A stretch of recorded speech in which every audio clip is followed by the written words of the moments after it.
we're adult men now. Is that what you wanted him to say? Kicking back with a little king.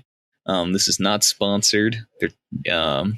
Nothing on this show is. That's your pet name for me, though, right? Are you drinking something or? Yeah, you're my little king, Jake. You're my little king. Watch out, Lil Nas. I'm coming for you.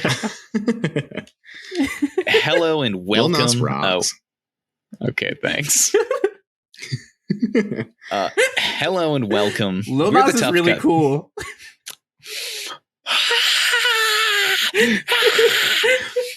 Take cover, child. Everyone should go look that clip up and watch it.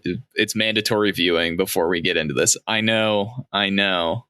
Kick-Ass was voted out in the first round, but that clip is peak Cage. But it was because it didn't have enough Cage, so it's good, right? Anyway, the Nicolas Cage was distilled into that one moment, and it shone through brilliantly. I hope Matthew never gets a chance to introduce this No, episode. Matthew. Just kidding. Go ahead. Go for it. Hello and welcome. Did you guys see the Montero music video? It was really good. I'm sure there's going to be all sorts of gross sounds coming out of my mouth. It's okay. I can just. He's gonna bloop bloop. Drags like easy peasy. All right. For the fifth time, hello and welcome. We're the Tough Cut Podcast. I'm Matthew. I'm Alex. And I'm Jake. And this is episode 12. Wow. Part 4 We've reached a dozen of our Nicolas Cage bracket. Yeah, we've done a dozen episodes. And we're wrapping up three brackets. Not a baker's dozen. But our baker's dozen is going to be a doozy, isn't it? Ooh, that's right. Wait, we're going to have like a perfect baker's. That's great. I like that. That's good. That's energy. so fun. We can edit little photos of us in baker's hats. We could. No? You guys don't like that? You didn't sound very excited.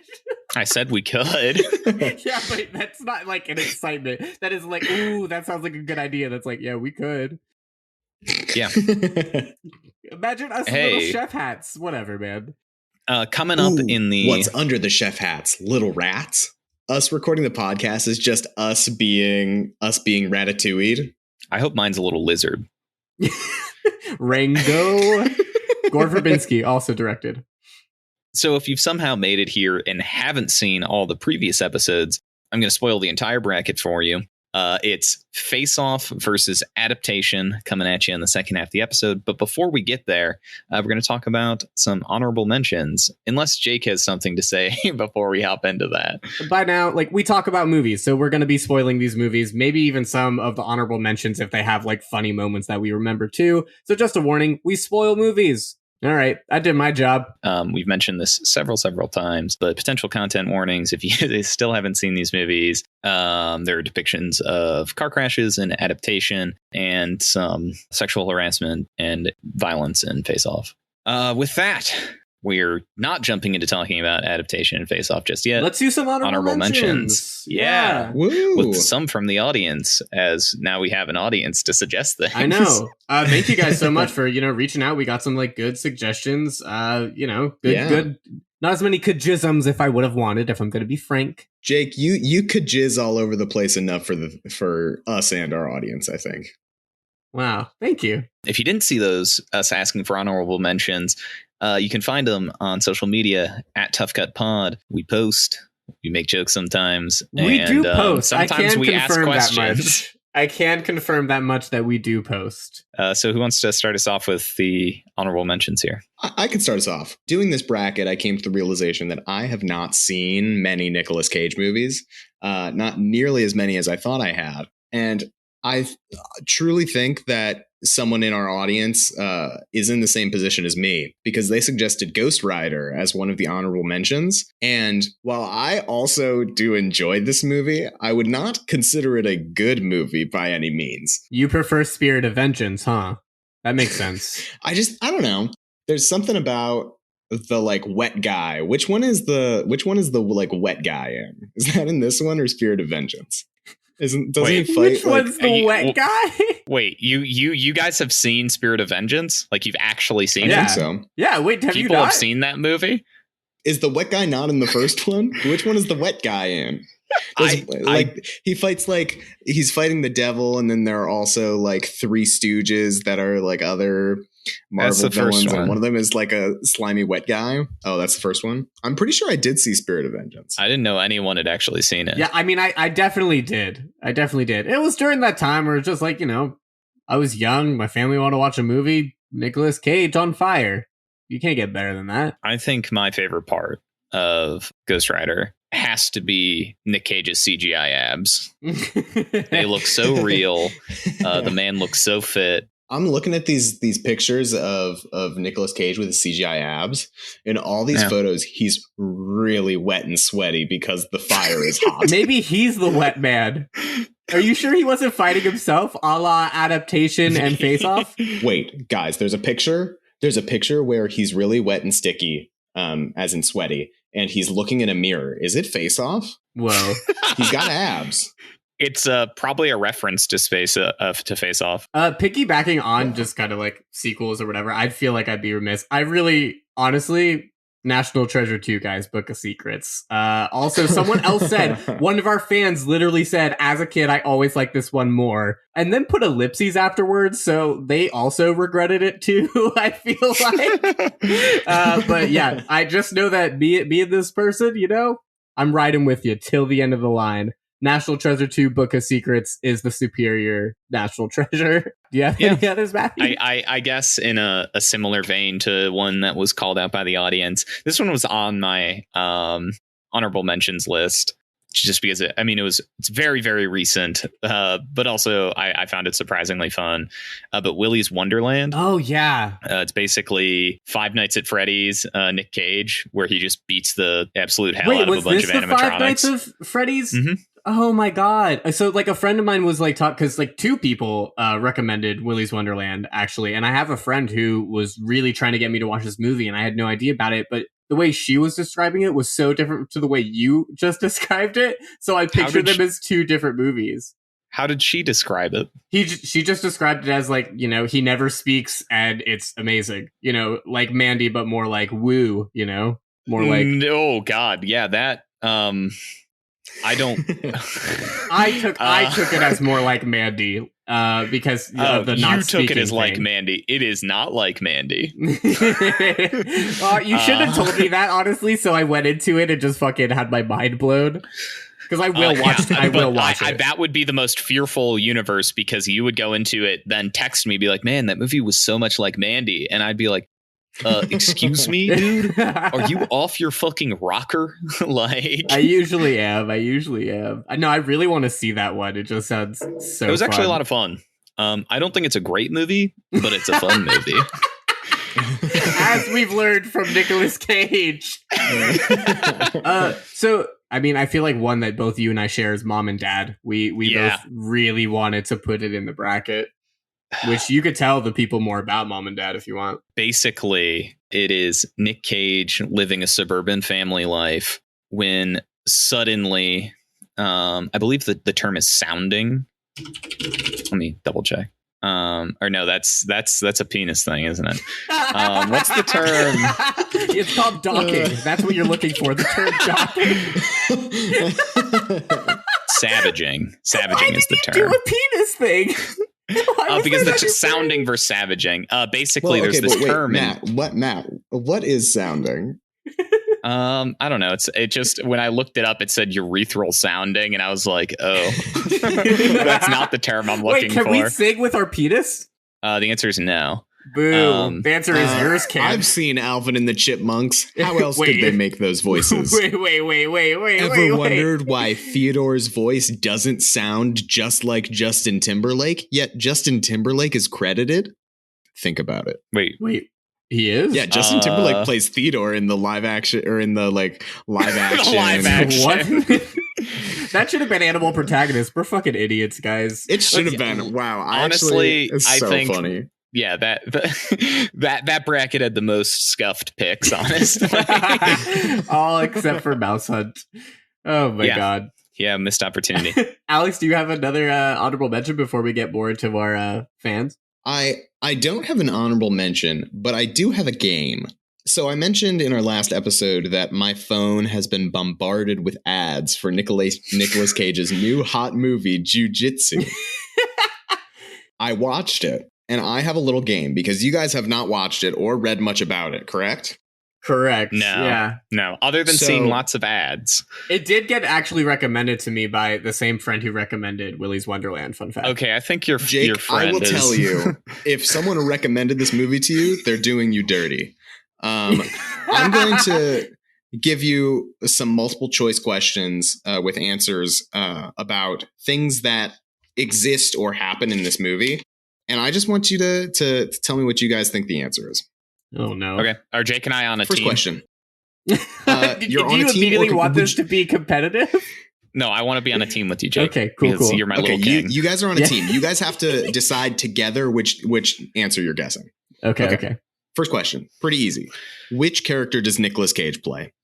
A silent and vaguely racist martial arts master, the main character, but from the future, or a crazy and disheveled man who talks in circles and doesn't fit the tone of the movie at all? I feel like so the movie's titled Jiu-Jitsu. That props it up super easy for a swinging a home run for the racially insensitive Nick Cage. Exactly. But the detail on the disheveled man who doesn't fit the tone of the movies kind of got me like, What if it's a trick and it's A and C? What if it is A, but like it's also C, like... This is a trick question. It's both A and C. And he's also from the future. I still think we should go with A. That's my final answer. I want to see vaguely racist Nicolas Cage. I'll concede to Jake. Jake, we'll go with A. The answer is C. My gosh. Talks in circles. Half the things he say don't make sense. He almost acts as if he's like a voice of reason from the audience. Because the main character loses his memory. And so Nicolas Cage is like, why can't you remember things? And he's like, I don't know. And that's it. Okay. The plot of the movie. Every amount of time, a big alien comes and they have to fight it. And it has to fight 9 people and then it leaves. And if it doesn't fight 9 people, it's going to devour and destroy the world. Cabin in the Woods. Every time this has happened, the alien kills the 9 people that it fights. How many years apart does this alien come to Earth? Every 6 years? Every 30 years? Or it's totally random? Wait, okay, so here's the thing. I thought you were saying that, like, I thought you were giving multiple choice questions on that. What I said before the multiple choice is the plot of the movie. It is true. So 6 years, 30 years, or it's totally random? It has to be totally random. Bear in mind that this alien kills the 9 people it fights every time it comes to Earth, and the 9 people have to be from this secret organization of jiu-jitsu fighters who are dedicated to fighting the alien. I think Alex is I think it's got to be 6 years because Alex is pushing so hard that it's 9 people that have to die. So if it's the shortest period of time that 9 people from a secret organization have to repeatedly die every time, it's got to be 6. It has to be 6 years. I'm going with C. I'm splitting the vote. It is every 6 years. Isn't that crazy? By the way, it's tied to a comet that flies over Earth every 6 years. And for some reason, when the comet flies over, it opens a portal in the basement of a temple that the alien comes through. Well, that makes sense. That part makes sense. Wait. For half a second on that point. Uh-huh. How'd the portal's just always been there? So I'm pretty sure the alien many years ago came to Earth and made the portal and taught this organization how to use jiu-jitsu, and then was like, now you have to fight me. And then he left, and then he came back and he just kills them every time he comes back, and then he leaves again. I like the idea that presumably they want to pick like their 9 strongest fighters to fight this alien, but since it comes back every 6 years, they don't have enough time to train people to be competent enough. Okay. The main character, Jake, his name is Jake. Oh no. He gets taken in by the military. How does he escape the military? A secret ninja friend breaks him out in a big action sequence. B, the camera goes in and out of being from the perspective of Jake as he kicks his way free, knocking military soldiers off of a wall. Or C, Jake falls in a hole and meets Nicolas Cage. It has to be C. I hope it's C. Okay, so here's what I'm putting myself in Jake's shoes as Jake. And yeah, I want it to be C, even though B would be very technically like hilarious, like kind of like a hardcore Henry situation. Yeah, C, but I think this movie, from what Alex mentioned, this movie's awful. And I don't, well, I want it to be C so badly. Yeah, you know what? C. Final answer. The correct answer is all of the above. All of those things happen. There's an extended action sequence where his ninja friend, who you've never seen or met before, breaks him out. And then as he's being broken out, it cuts into his perspective and he kicks people off of walls for several minutes. And then they get into another fight. He gets recaptured by the military. And then as he's running away with another military person, he falls in a hole and meets Nicolas Cage. Wow. I do have one more question. What is Brax the alien's weakness? Bullets, fire, or Nick Cage's sharpened steel? For the sake of this bracket, I hope it's Nick Cage's sharpened the Nick steel. Cage. It's got to be the sharpened steel. Nope, it's fire. Jake puts a grenade in its chest and it blows up as he kicks the alien through the portal, destroying the portal. So it's explosives. Wait. It's not fire. It's just a fucking grenade. Wait. So the fire stops his regeneration. This whole time, these jiu-jitsu fighters have been sacrificing 9 people every 6 years, and they just could have gotten high explosives. And just like, what if they just set up a bunch of C4 at the portal and wait for him to come through and blow him to hell? Why don't they just destroy the portal before the alien comes in the 6 years? Literally, it ends with that he kicks him through the portal with a grenade in his chest, and it blows up the portal. So, like, and did they just not know what the fuck grenades were? Didn't they just do that? So Nick Cage is not the main character in this movie. No, Nick Cage I'd like to is believe he also plays the alien in very little of this movie. Do you think the movie would have been better if there was more Nick Cage? Yes, except for the fact that his character does not fit the movie at all. Like, he is in this movie just so they could say, look, Nicolas Cage is in this movie. It's really bad, guys. Nice. So that's my dishonorable mention. Do you want to speed through a couple honorable mentions from the audience? For sure, let's do it. Raising Arizona, someone suggested. I've seen this movie. I haven't seen it in a long time. I remember it was good. Yeah. The other one I know I saw mentioned a handful of times is Moonstruck. Yeah, which that feels like, I mean, Cher and Nick Cage. Why?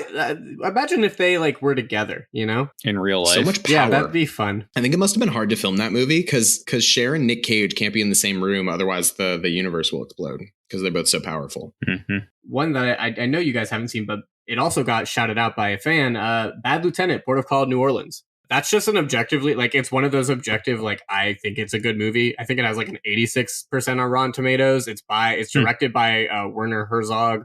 Like, it's good.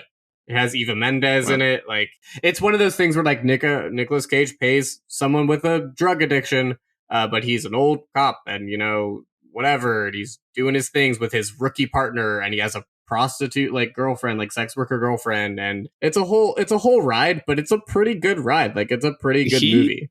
And there's this iguana. I think part of that movie was filmed in the building that my grandma lives in.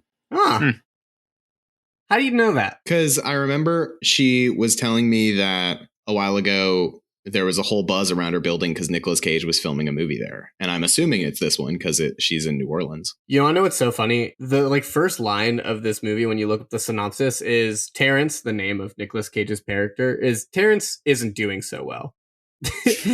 He has a nasty painkiller addiction, courtesy of an injury he sustained while rescuing a prisoner during Katrina. Plus, there's his alcoholic father, boozy wife, and like sex worker girlfriend, and he's just been saddled with a rookie partner. Now he has to get his life together. Also, Jennifer Coolidge is the boozy wife. I want to just throw out a little guess that is tonally at odds with the movie. You would be 100% correct. That's so funny. Well, thank you guys so much for sending in your honorable mentions. We really appreciate it. Like, keep on the lookout. Follow us on, socials, Instagram, Twitter, at Tough Cut Pod. Nicolas Cage, there were so many movies. I mean, no one picks The Croods. Come on, man. Yeah, when Grung is out there looking fine. Looking fine as wine.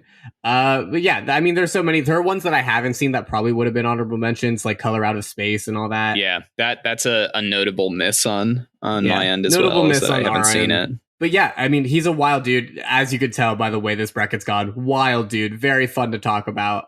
So let's pick a winner, guys. Let's get it going. Let's do it. All right. Jake, do you want to introduce Adaptation? I sure do. Yeah, coming up, I have a film in the finale. Woo! You did last time too. You had one Jake. in the finale last time.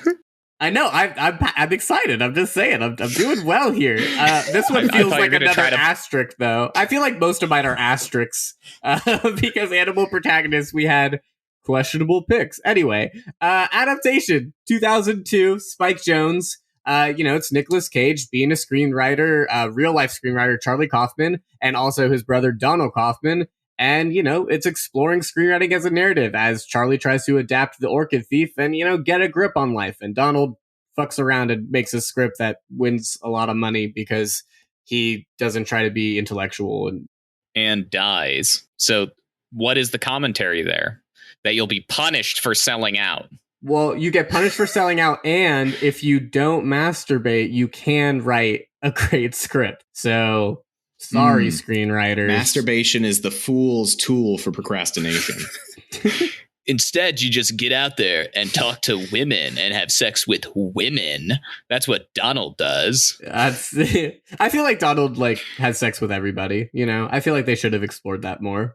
I would like that. Yeah, that's what they should have dedicated more time in this meta narrative to. Cowards. And on the other side of this finale, we've got Face Off, released in 1997, directed by John Woo. You've got Sean Archer, you've got Castor Troy, the classic story of terrorist and counter-terrorist, and their faces come off, they switch faces, they try to thwart each other's plans, live in each other's lives. It's wild. It's a pretty good action movie and a pretty good Cage movie. I'm gonna say it's just a good action movie, not even just it's pretty good. Yeah, it's good objectively. It is a good action movie. I think it without all of the layers that it has, I think the action scenes themselves are enough to justify it's a good action movie. I think it is beyond what I would expect a good action movie to have, though. I agree with that. Why don't you think this action movie really stands when people think of action movies? I know we kind of talked about it before, but we didn't really go into it. Why didn't it? I think some of it is because right around in its release, there are a lot of other really famed action movies from the 90s. Which ones? The big one I think of off the top of my head, just because it's heralded as one of the best action movies, particularly one of the best shootouts in cinema, is The Heat, I think. Oh, yeah. That was 95, 96. Got you. So that's a big dog. And is right, it's right up in the same time period. But I genuinely don't know, because I think that history should favor Face Off more. It's so just creative, a good movie. Maybe it was too creative, probably movie. Ahead of its time. What if they should do Face Off 2? Face Off 2. Yeah. Hashtag Face Off 2, guys. Let's get it trending. We've got the star power to get something up on those Twitter we have trends. The star power to put stuff in the zeitgeist, Yeah.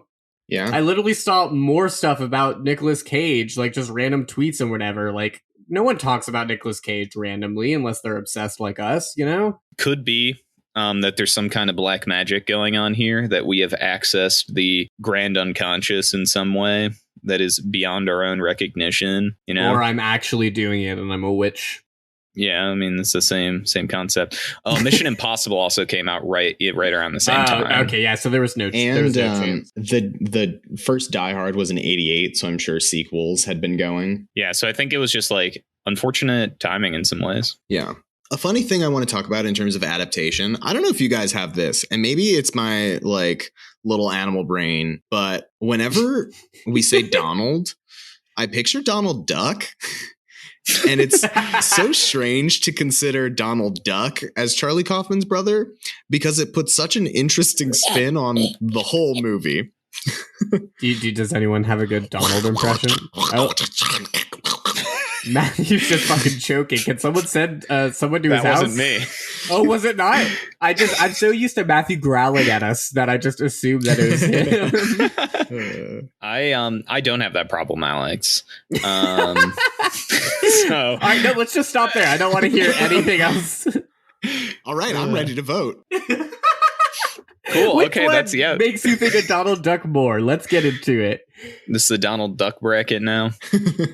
As it should be. As it should be. So I know it's a piece we've talked about at least a little bit with basically everything, but obsession I think comes up again in both of these films. It really just is like a cornerstone of theming in Nicolas Cage's filmography. For sure. You very clearly have this obsession that Sean Archer has this obsession with catching Castor Troy to like redeem his son's death or, find some solace in catching him, and he finally comes to terms with that by getting the scar removed. And then like comparatively, Adaptation is in a lot of ways fundamentally a story about obsession or the search for obsession / passion. So which obsession like do you feel is like a better like not a better or like how do they handle obsession? Do they have more to say in Adaptation?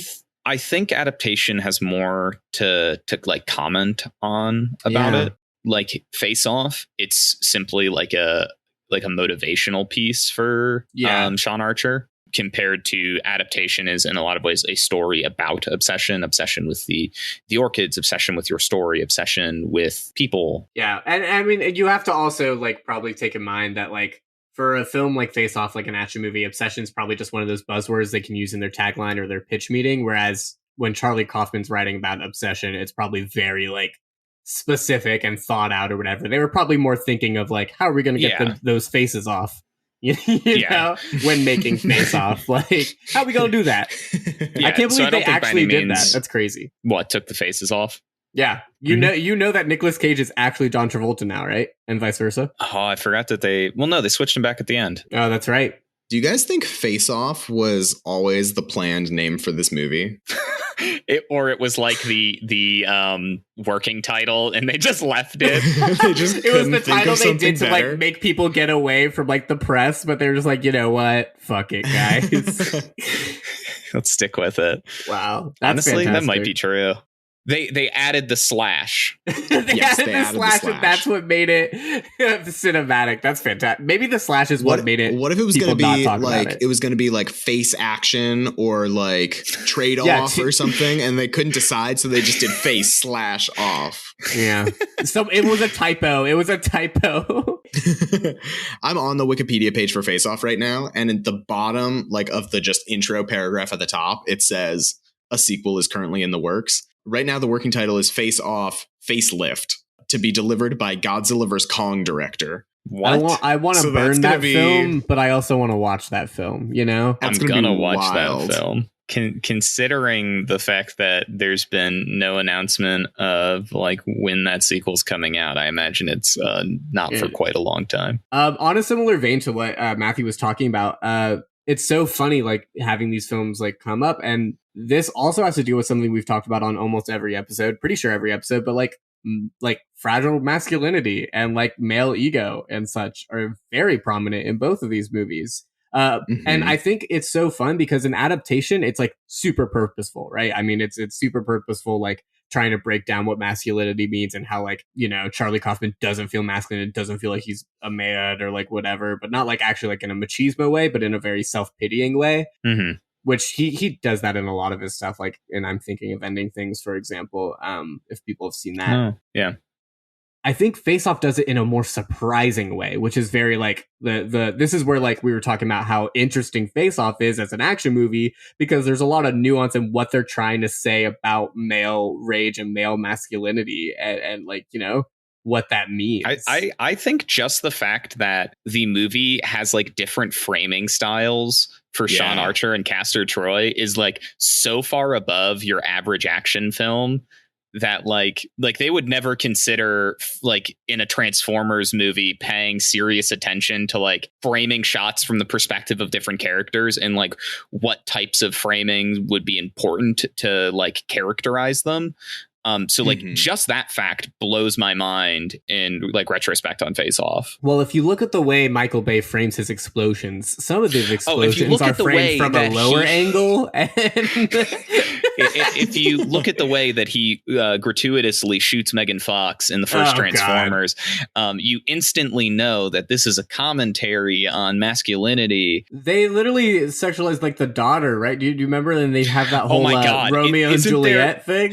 Yeah, he has the fucking card in his pocket about Romeo and Juliet laws. Yeah, gross. That's so why?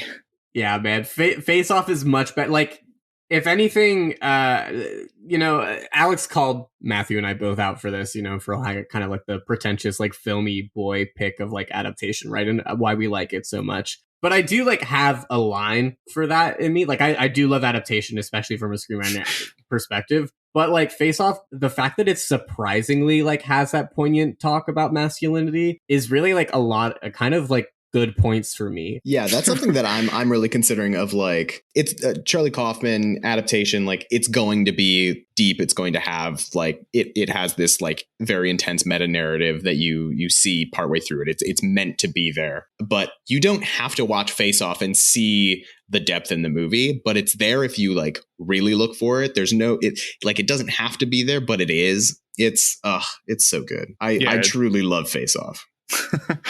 It's something that's very, very cool because I definitely think that much to your point, Alex, the average person sitting down to go watch Adaptation is going to watch Adaptation in a critical light. They'll also be surprised, though, which I think is interesting. I don't mean to cut you off, but like I feel like it's also important to note that watching Adaptation and just sitting down casually, you also can't do that. I feel like with Charlie Kaufman films, like that's sort of what like that's speaking to the point I was trying to make. Oh, go for it. Though, actually, I do think there's this really interesting piece where in the reverse situation and trying to separate the meta narrative from Adaptation is also like in some ways possible. Like there is still a coherent story structure to it. There is still like a story arc, a rising and falling action, a climax, etc., which isn't necessarily the case in every type of meta narrative, which I think is kind of interesting. That's true. I think, though, like the style of it itself kind of forces the perspective of the viewer to see it as a meta narrative, You would have to try to watch Adaptation without the meta narrative.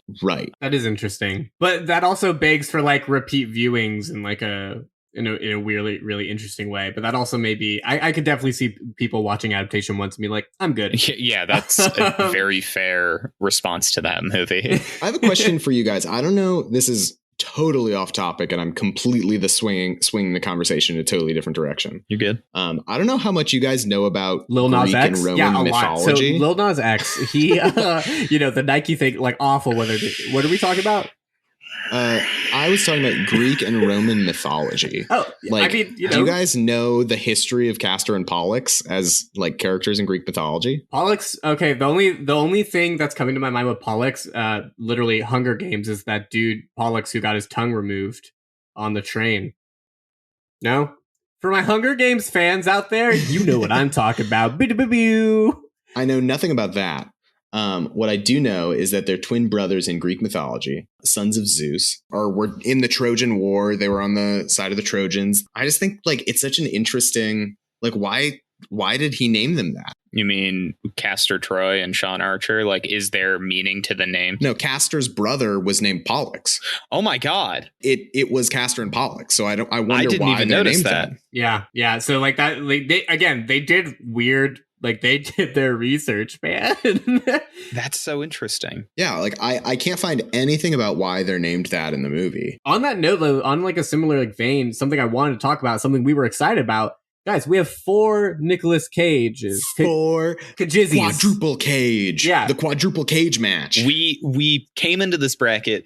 We want the cage. Give us the cage. And we ended up with the 2 movies that have just chock full of cage. They're doubling the cage. Yeah, my question is, guys, like, Let's fight these cages. Like, what do you think? Literally in a fight, like who's winning? We all know. In a literal fight, no guns, Castor no whatever. Troy, it's just fists. Castor Troy and Sean Archer beat the shit out of Charlie and Donald. Charlie and Donald die so fast. No, I think Donald fights, dude. I have a feeling that Donald fights, bites. But he gets fucked up.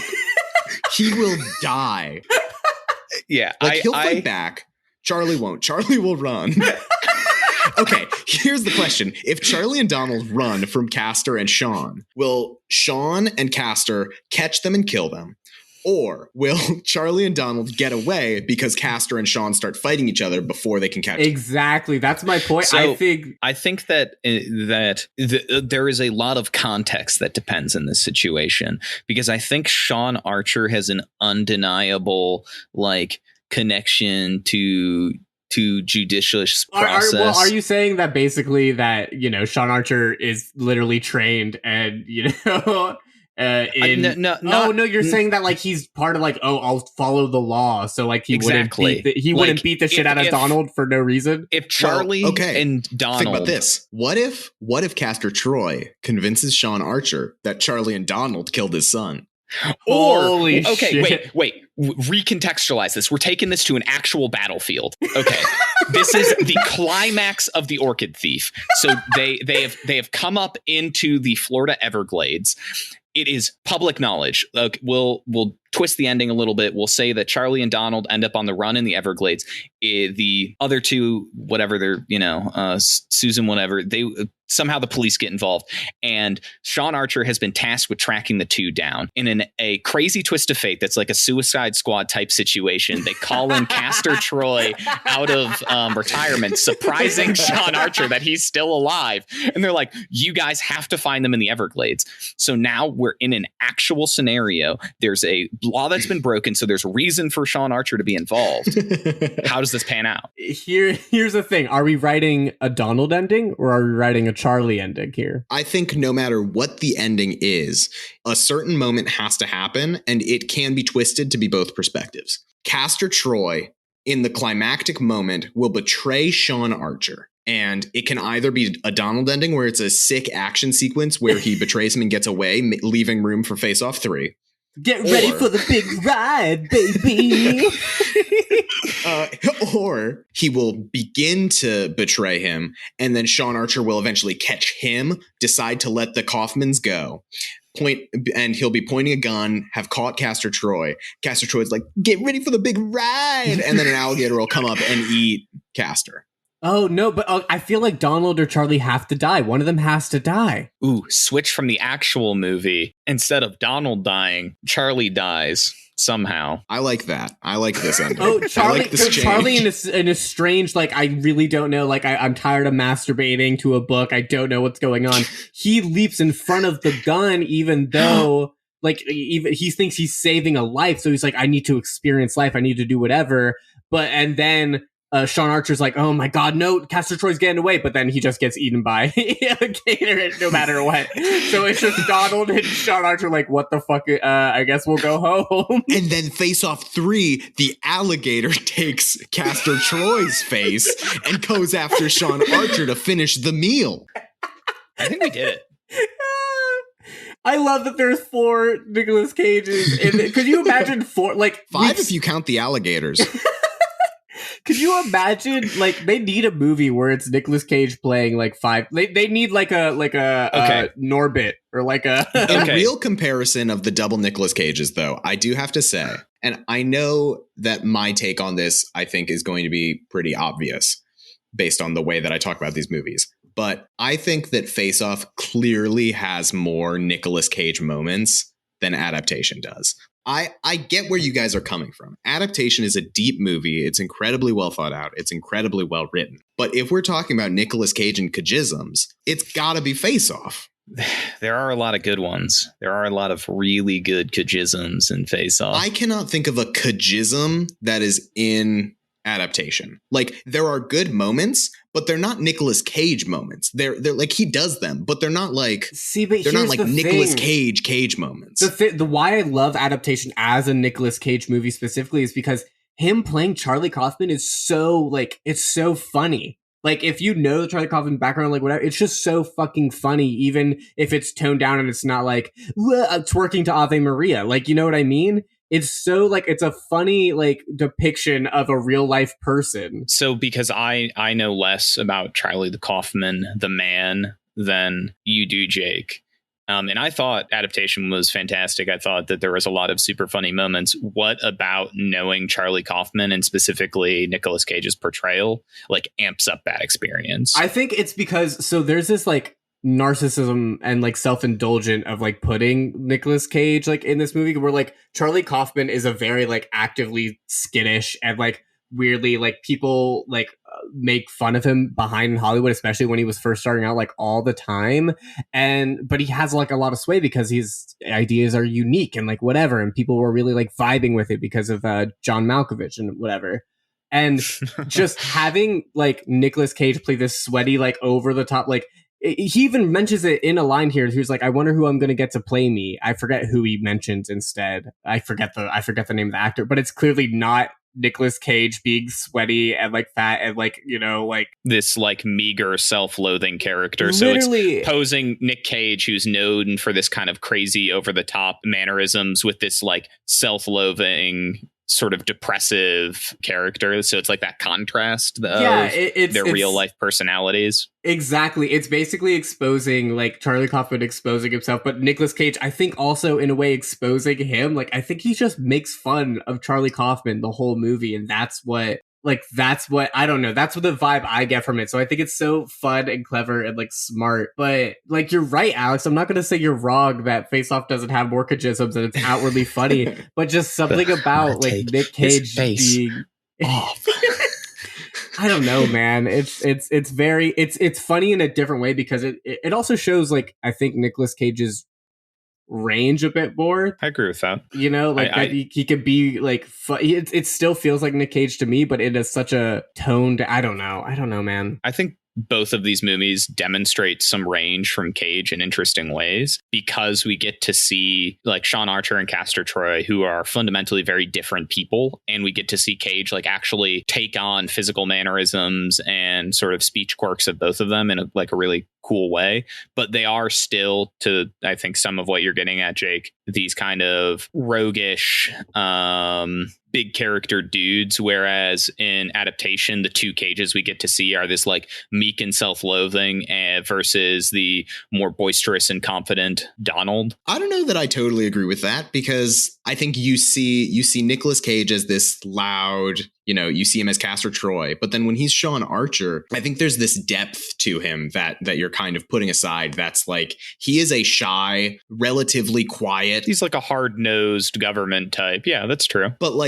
But then he's that meek character, like the like nerd character trying to play up the rogue. So, like, you see him as a rogue, but it's two completely different rogues that I think is so interesting. It's frustrating because, and a point that you mentioned before, Alex, where, like, we don't get to see Nicolas Cage fully be Nicolas Cage in Face Off. If anything, like, I'm really thinking and really loving that basically John Travolta feels like Nicolas Cage. So it's almost like the same thing where it's like Nicolas Cage in Adaptation feels like a dramatized Charlie Kaufman, which is hilarious to me. But John Travolta in Face Off feels like a dramatized Nicolas Cage. So it's literally like the same thing, and it's fucking with my mind right now, guys. And I don't know what to do. We're getting an extra half Cage in Face Off from John Travolta. Oh my god! So 2 Cages versus 2.5 Cages. Something to think on. A question that I think is worth bringing up: which movie do you think has the better Donald ending? Because Adaptation, I think, gets into a Donald ending, and Face Off certainly does.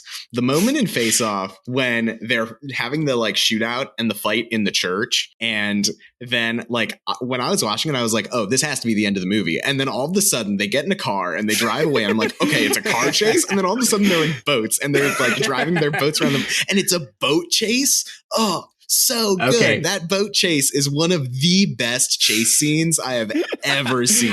He drives a flaming boat.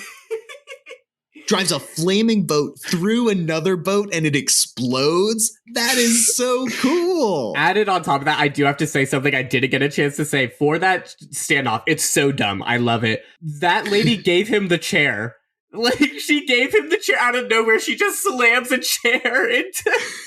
And I was like, is this just going to turn into WWE? But here's the thing, Alex, you have to keep in mind, like, I may prefer a Charlie ending, you know? But I don't think Adaptation has a Charlie ending. It has a Donald ending.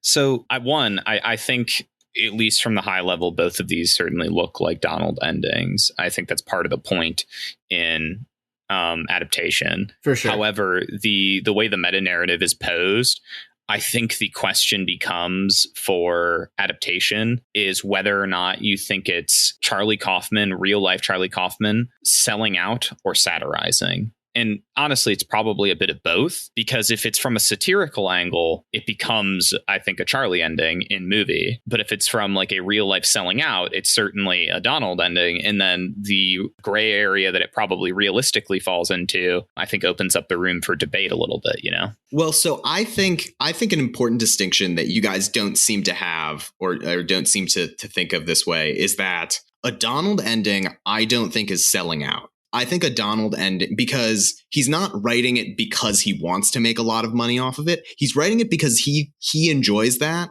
and he thinks other people will enjoy that. And so what I want to throw at you is that Face Off, well, I don't know that I would say it is equally nuanced, does have a nuanced ending, and they don't do that big boat chase because they think it will make a lot of money. They do the big boat chase because it's fucking awesome, you know?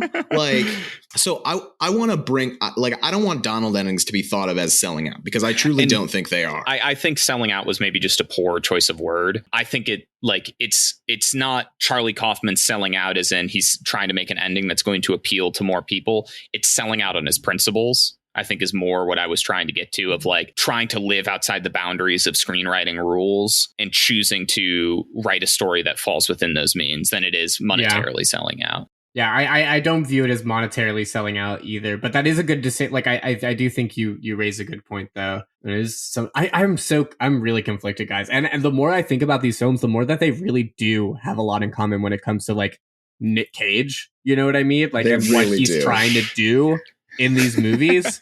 And it's really messing with my brain, and I just need to... Guys, could you imagine if Adaptation, like the end of Adaptation, was actually cut to, you see a trailer for a movie and it's the trailer for Face Off? Oh my god. Like he writes Face Off? That would hurt my brain. Oh god, I would die. This is like the matchup where my brain has like oscillated back and forth about which way I want to vote on these two. This is left brain, right brain. This is literally like, I like Oreos and pussy that like versus might be a decent cubes. way to do it. Bobo Burnham, where are you? I need you. What would he vote for? Yeah, no, I mean, I think it's about time. Like, unless anyone has like other things they want to say, it's about time for us to vote. And I really don't know where I'm at. Who would have thunk that a John Woo action film is going toe to toe with the Charlie Kaufman script? This was a good bracket, guys. I'm very proud of us. Hey, look, you had an arc, this bracket, Alex. You had I'm really struggling. I want out of the bracket. And at the end, you're like, this is a good bracket. Well, I think what happened was I had very strong reactions to every single one of these movies. And then for the most part, movies that I didn't like, either movies that I love or movies that I strongly dislike, moved on. And then I think we got in the finale, it was a movie that I was like, I like get it, but I don't really like it, and then Face Off. Sorry, Face/Off. Thank you very much. It was a good bracket. And I had a lot of fun with it. There are more Nicolas Cage gems out there. It's so funny because I'm looking at my little sheet where I write down, because we always write down these things, and I'm given the things. I voted for these movies every time up the bracket. So did I. They're like so good in such different ways, but then also, as we mentioned a little bit, there are these like really strange parallels, almost in like what Nicolas Cage is trying to do. That's genuinely why I love this like podcast and like what we're doing is because like I wouldn't have thought this. I would not have compared Adaptation and Face Off, and yet they couldn't be more different. But they have such similarities that's so fun to talk about, and I love it. I wanna make a pitch. I think it's pretty clear that I'm voting for Face Off. I'm going to make a pitch for why I think you guys need to vote for Face Off in order to stay true to the way that you have been voting since the beginning of this bracket. Which philosophical consistency is big for me. I'm more pleading to Jake's philosophical consistency than Matt, because this isn't as true for Matt. I think, well, actually, in a way it is. I think Adaptation, very smart movie, does what it's trying to do very well. But I think what Face Off tried to do was lift up the action genre and make it something more than what it had been previously. You've got the depth. While this stupid idea, but it carries so much and it brings so much to the movie, this surprising amount of depth that it has. I think Face Off tried to lift up the action genre. And Jake, you've said from the beginning how much you care about genre and movies doing things for genre. Matt, you did the same thing with Dark Knight. In order to stay philosophically consistent, which, of course, Jake, I don't expect you to, but I hope that you will. In order to stay philosophically consistent, I think Face Off should be a unanimous winner. So here's my thing. Yeah, I was gonna say I love the speech. It is a good point, but if anyone doesn't care about philosophical consistency, if anyone wouldn't care about philosophical consistency, it would be Jake on this podcast. I love the chaos of my vote. Perhaps my pleading will fall on Matt's ears. That's a good point. Wow. I'm very happy that I genuinely go into these not knowing what I'm voting for. And Alex is like, what a nice experience that would be. I wish I had that experience. Next one, because you have no prior conceptions about the thing we're talking about next week. Yeah, guys, we will, we have a fun next week. Before we get into what we're voting for, we have a special announcement. We're really excited. Next week, we're going to take a break from the bracket style, and we're going to go into a one-off style. Take it away, Alex. What are we talking about? Coming up next week, we have a special little bonus episode for you. Instead of jumping right into our next bracket, we're going to do an entire bracket in one episode. That's right. We're talking about the Goosebumps TV show. Hell of a baker's dozen. 6 episodes go in. 1 will exit as the winner. It's gonna be fast paced. It's gonna be wild. It's gonna be pretty crazy. And to make it even more complicated, we're bringing a guest on who will be helping us talk about these episodes. It's gonna be so much fun. And to make it even more complicated, we're randomizing these episodes. That's right. None of us get picks. So we're going in completely blind for you guys. Random Goosebumps episodes. We pulled 6 random ones. We threw them all up in a randomizer, and a random number generator gave us this bracket. It's a beautiful selection. Thank you so much for listening to the episode. It's not done yet. Stay tuned to the end for lots of answers about who the winner is. I hated that. I'm not going to lie to you. I hated it. I'll probably cut it out. Thanks so much for listening, guys. This is the Tough Cut Podcast. For more content, follow us on Instagram, Twitter, @ToughCutPod. Follow us for funny movie reviews on Letterboxd. With that, let's do our vote. I'm voting for Face Off. Matthews, you can go next. All right. I am. My brain's like, wait, are you sure you want to do this? So is mine. I am voting for Face Off. Well, look at that, guys. Guess what? Against all odds, I'm also voting for Face Off. Whoa! Yeah. Yes! So here's the thing. I do want to explain myself. I do love Adaptation, like everything it stands for. Like I said, I think it's very funny, but surprisingly funny. But I think it's not as obtainably funny for other people, and I take that into consideration. But also, I think the gall of John Travolta portraying Nicolas Cage and what that means for a Nicolas Cage bracket is almost like the perfect cagey, way to win this. It really wasn't Nicolas Cage, the Ave Maria, twerking, whatever. Beautiful, brilliant. Nicolas Cage, just in general, playing John Travolta is also pretty fun sometimes. But the fact that John Travolta can play Nicolas Cage and that still feel like Nick Cage, I think Face Off is the proper winner for this bracket. I do love you, Adaptation. You're a great film, but wow, oh wow. Face Off. I pretty much agree on all accounts, Jake. Adaptation is a stellar movie. Everyone should watch it. You should also watch Face Off for for that distilled Cage experience. You're putting them in a juicer and just wringing out the towel. Face Off's so good. You get so much Cage for like per minute. Well, guys, we have a winner. Congrats to Face Off. Congrats to all the films in the bracket. Again, it's a high honor to be on our bracket. We're the real It's bracket. a big deal. Probably a bigger deal than getting nominated for an Oscar, I'd say. Interesting you say that. Definitely. Wink, wink, wink, wink, wink, wink. Surprise things coming in future. Follow us on socials at Tough Cut Pod, Twitter, Letterboxd, Instagram, all that jazz. Tweet at us if you really hated that we decided we're going to do this, or love that you decided that we're, that Face Off did it. Keep an eye out. We will be announcing, which episodes will be speed running Goosebumps later on. Keep an eye out for who our guest is. Woo, it could be anyone. Gore Verbinski, fingers crossed. It's a big announcement, And I'm still looking for Twitter stands, so feel free to shoot me a resume. That's how that works, right? Resume?